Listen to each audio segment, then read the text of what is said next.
হুজুর জান্নাতের ভেতরে আবার শপিং মল থাকবে কেমনে? প্রশ্ন আসতে পারে না? সহিহ মুসলিমের বর্ণনা, ইন্না ফিল জান্নাতি লাসুকান, জান্নাতের ভেতরে বিশাল এক শপিং মল থাকবে। এটা বোধহয় আমাদের বসুন্ধরা শপিং কমপ্লেক্সের মতো হবে, যমুনা ফিউচার পার্ক।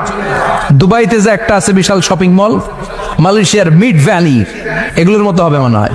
কত বিশাল যে শপিং মল হবে। সহিহ মুসলিমের বর্ণনা, প্রতি শুক্রবারে সব জায়গা থেকে বন বন করে মৌমাছির মতো জান্নাতীরা ওই শপিং মলে শপিং করতে আসবে। ইচ্ছে মতো দেদারসে পোশাক কিনবে, ইচ্ছে মতো শপিং করবে, টাকা দেয়া লাগবে না, ক্রেডিট কার্ড লাগবে না। সুবহানাল্লাহ পড়েন।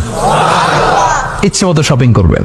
দুনিয়াতে একটু কষ্ট করে হালাল উপার্জন করে খেয়ে যান। আল কানাআতু মিনাল ইসলাম, অল্পে খেয়ে তুষ্ট থাকার, আল্লাহ শুকরিয়া করা, এটার নামই ইসলাম।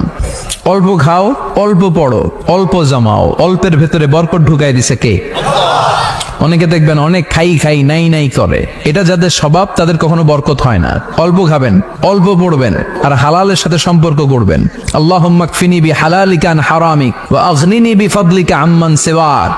বিষ্ণুনবী দোয়া করতেন, আল্লাহ হালালকে আমার জন্য যথেষ্ট করেন, হারাম থেকে আমারে বাঁচিয়ে রাখেন। পড়েন আমিন। হালাল অল্প হলেও হালালে বরকত আছে না নাই? হারাম বেশি হলেও এটাতে কোনো বরকত নাই, ঠিক কিনা?